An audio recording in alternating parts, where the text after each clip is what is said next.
People had turkey. People went shopping. People recorded podcasts.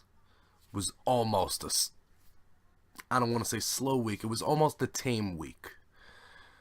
And then today came. Dyze In Your House. Exclusively on Lee's.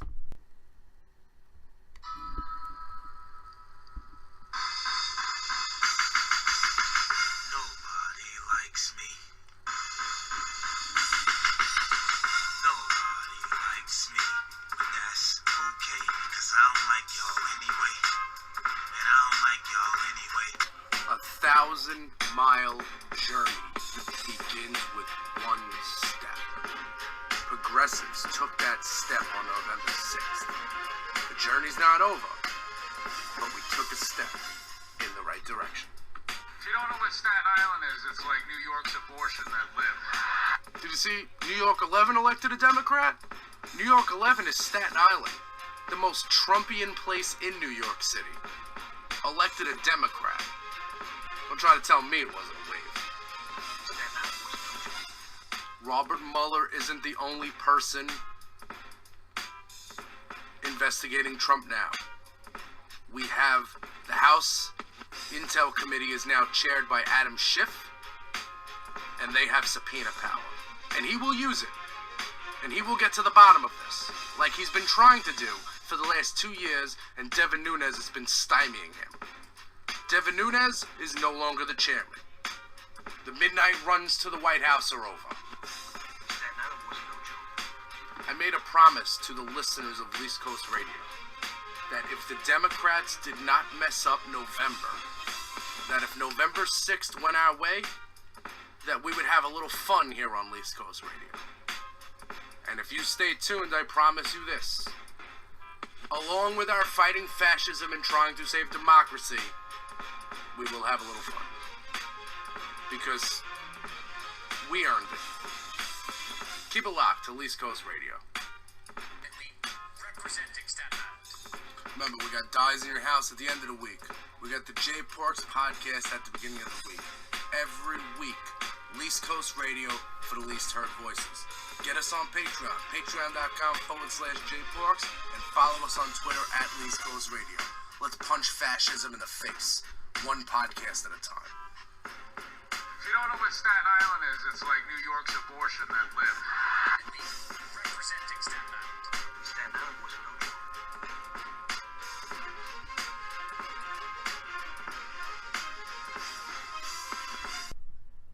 Hey, yo. Who's in the house? Dyze In Your House. What is the word, peeps? What goes on? It is Monday, and we are back with a Monday night edition of Dyze In Your House, exclusively here on East Coast Radio. It's East Coast Radio for the least heard voices, where we fight fascism one podcast at a time, usually twice a week. But this week, we got usurped. See, what happened was, over the weekend, we recorded an action-packed edition of the J Parks podcast. We talked about we based it around the climate assessment that came out recently, put out by 13 federal agencies. We went from there and we worked outward. Before that was going to go up, stories started dropping. At the point where I couldn't put that podcast out, there was like 6 stories I couldn't cover. So yesterday, on an episode of the J Parks podcast that was supposed to drop, we were going to talk about the climate assessment. We were going to talk about Cindy Hyde-Smith and her racist comments and how they're on purpose. But today I feel like that this is going to be, you ever see that bit on The Daily Show where Trevor Noah does Ain't Nobody Got Time for That, and it's like too much news, so little time. That's what I feel like I'm doing here. Climate assessment comes out. It's bad. It's bad for the future of America. And it's not just bad for our air quality, it's bad for our wallets too. I will clip that on to the end of this podcast. Because once that was happening, we had tear gas being fired at women and children. Children. Mothers holding their children. They're wearing diapers. Barefoot.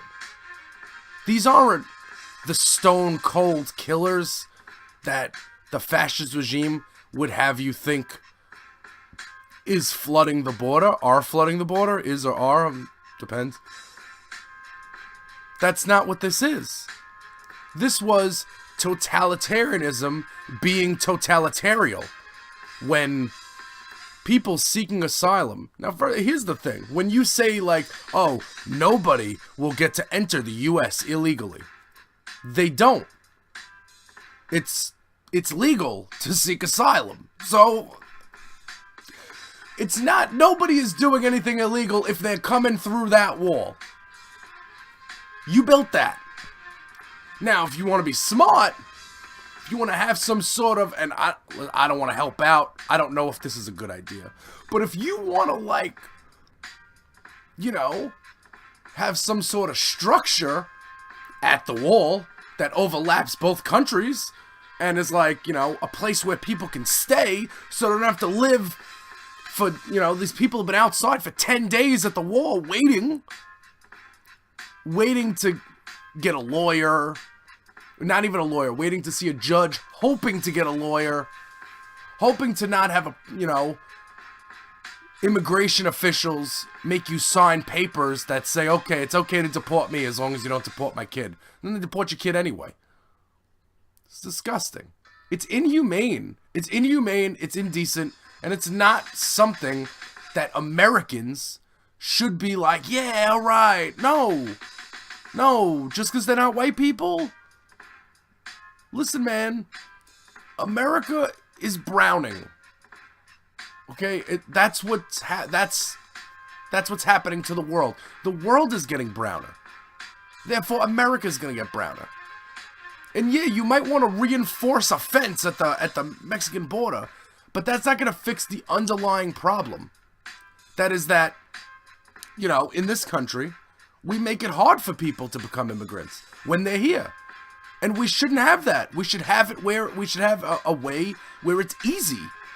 I don't want it to be too easy, but a way in which people can seek asylum and stay here and, you know, not have to, and become citizens. So you don't have to hear about illegals, all the illegals. No human is illegal. It's not illegal to live. So as inhuman the way migrants at the Mexico-US border are being treated. It's absolutely disgusting and it's heinous. And it's also not the only thing happening this week. Okay. This one was tough for me. But I think I figured it out. Okay? I think I got it. What happened was, so Russia has taken at least 3 Ukrainian naval ships hostage with their Navy officers on, with their sailors on it. I don't know if they're Navy officers. They've taken at least 3, possibly 6. Russia's saying 3, Ukraine is saying 6. At least 3 Ukrainian ships. They've taken. Just taken. Hostage. What are we gonna do about that? They said, oh, they were in our territory or whatever, our waters. The canal is like as narrow as Verrazano. I don't. Are we gonna do anything about this? I saw Nikki Haley on the UN floor saying, you know, we must stop. Yeah, that's cool. You're already leaving the administration. You literally have no power. Nikki Haley, you're talking to nobody here.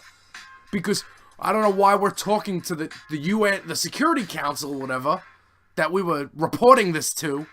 Russia is on the board, so they'll just veto your vote anyway, and, you know, they'll be like, ah, that's fine. People say, pundits say that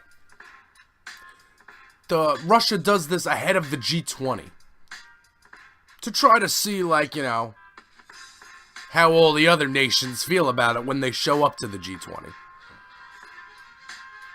I think that this is something Russia does when they see the CIA has made an assessment that Jamal Khashoggi was killed by the Saudi Crown Prince Mohammed bin Salman.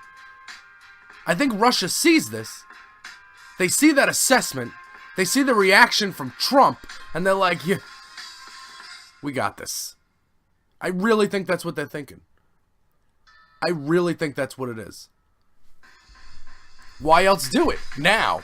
We understand that Russia has annexed Crimea, and yes, we know they... Before you say it, oh, they did it when Obama was president. We know. We understand. That's why we didn't recognize them. We didn't recognize Crimea as a Russian territory.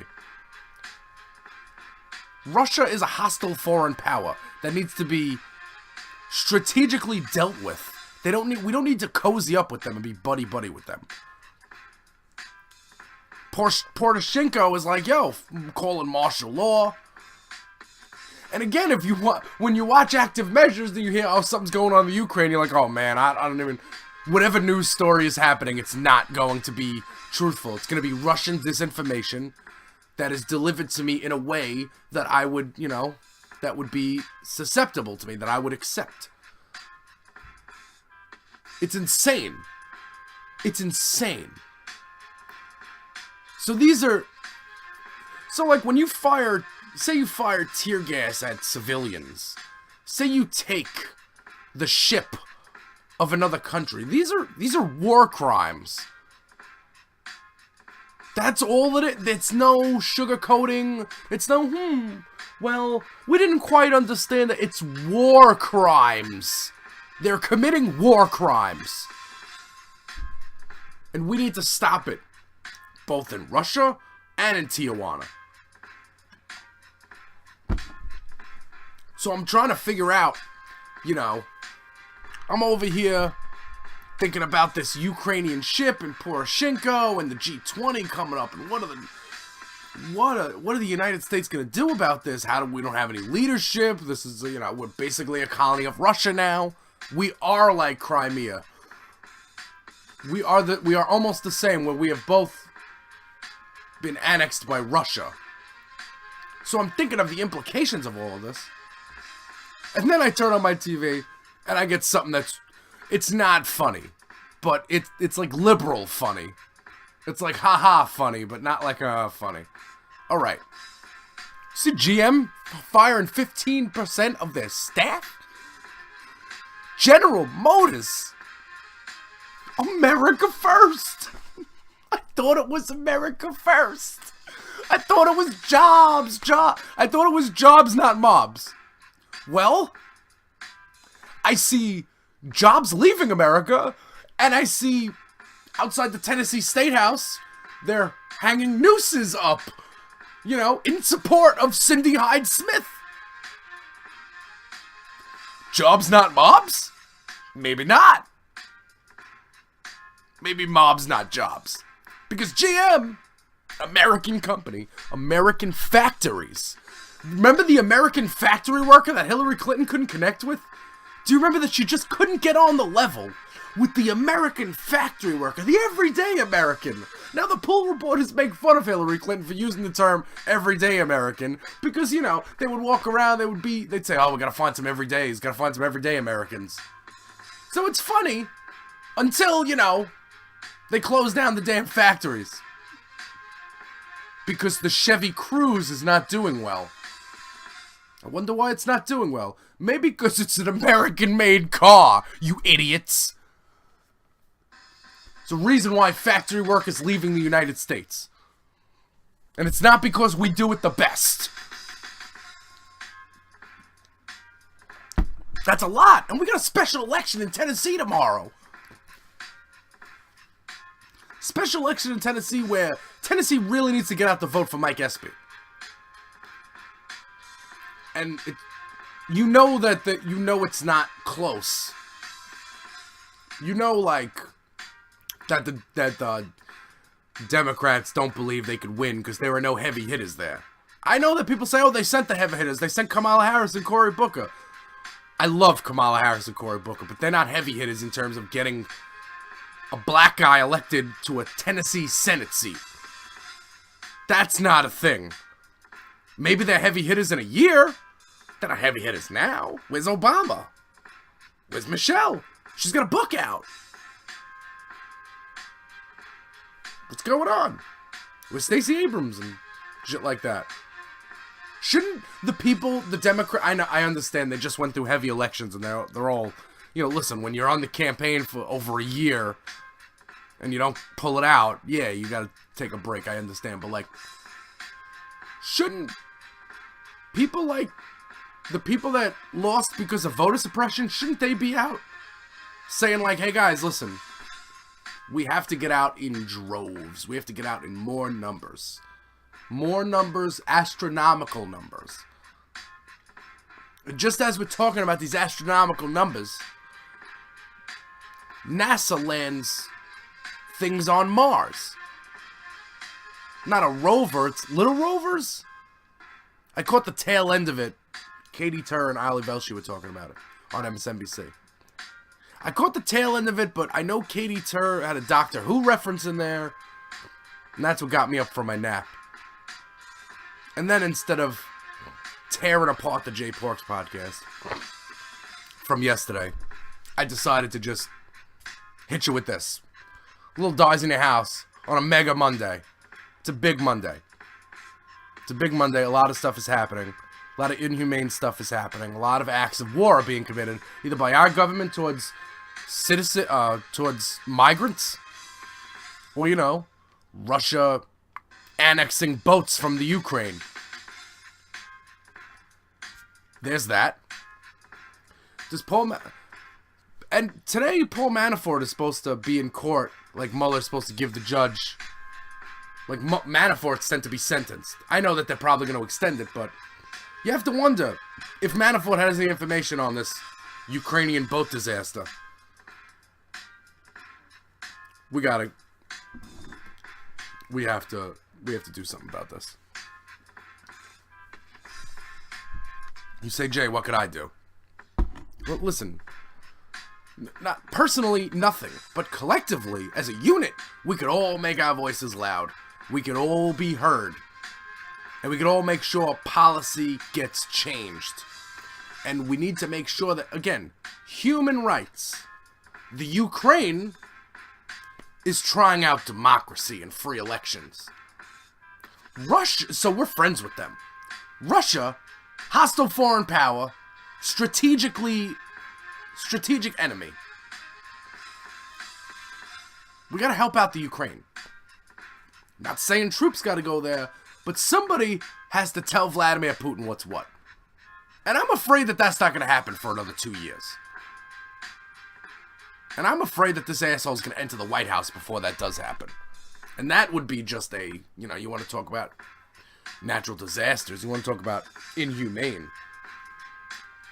It would be Vladimir Putin entering the White House in Washington. Okay. That's a mega Monday.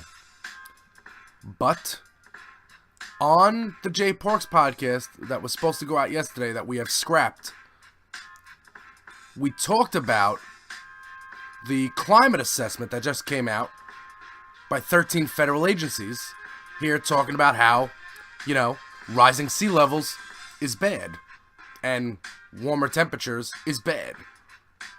So what I'm going to do is right at the end of this podcast, right in 10 seconds, when this stops, you guys are going to get to hear Jay Porks read the climate assessment. Jay Porks, Dyze In Your House. Exclusively on Least Coast Radio. Being that I'm not employed at the moment, let's take this next section of the podcast where I read the summary of the latest climate assessment from the New York Times.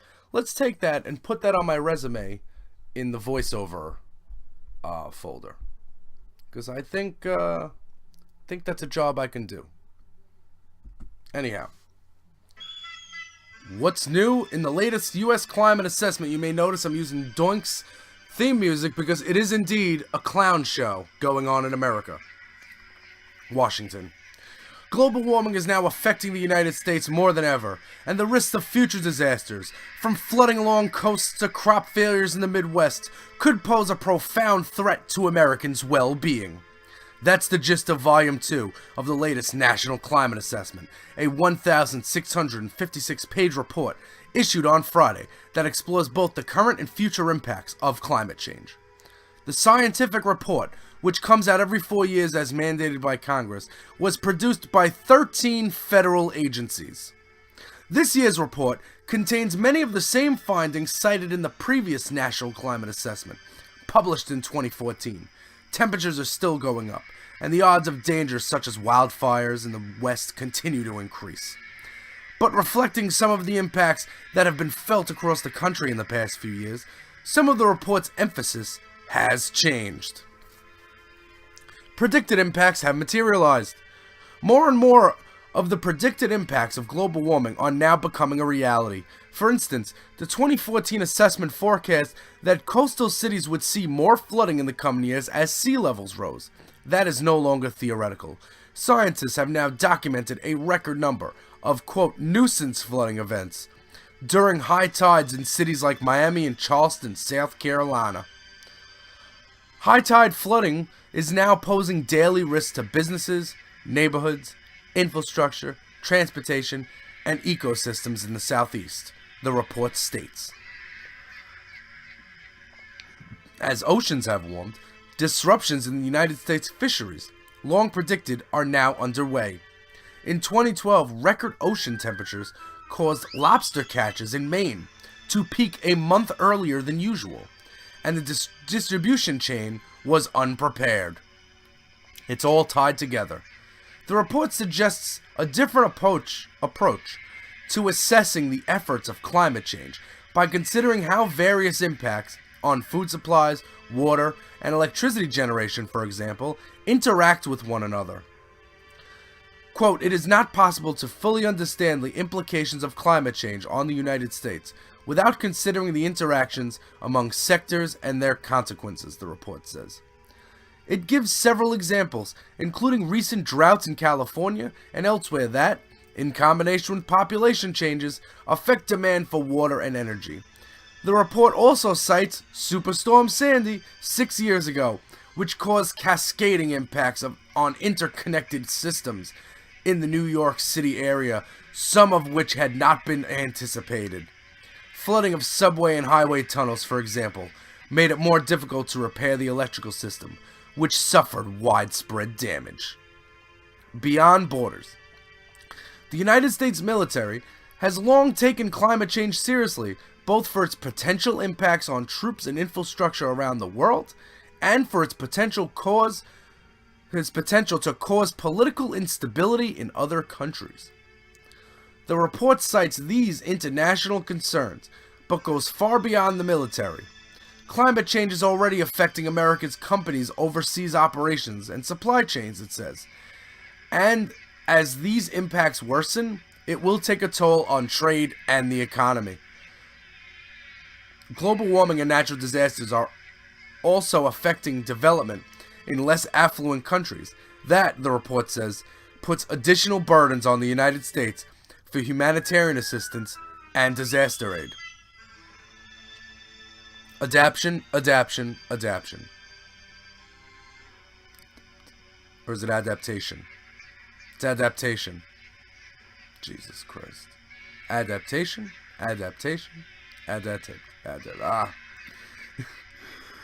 Since 2014, more detailed economic research has estimated that climate change could cause hundreds of billions of dollars in annual damage, as deadly heat waves, coastal flooding, and an increase in extreme weather take their toll.